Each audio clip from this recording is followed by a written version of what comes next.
How to use pay links to accept payments from customers in Wix Studio. So in order to do that, what we can do is we can head over right here first into our actual settings. And into the settings of your dashboard, you should be able to see in here some payment settings as well.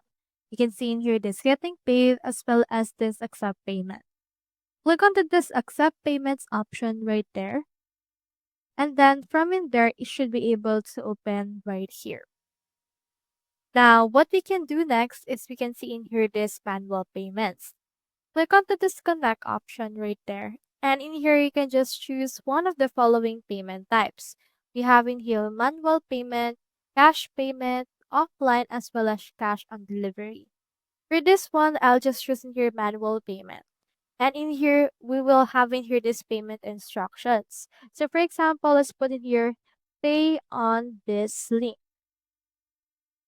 And then from in there, just insert in here this link that you will be using to get paid.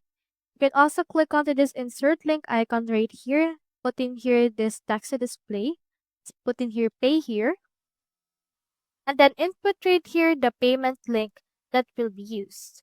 So you can accept payments through Wise or other payment channels using this link.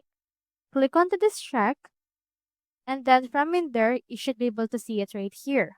It's now labeled blue because it now have a link. After that, click on the disconnect option in order to successfully change it up into this particular payment method. So that's how you use pay links to accept payments from customers in Wix Studio. Hope we helped.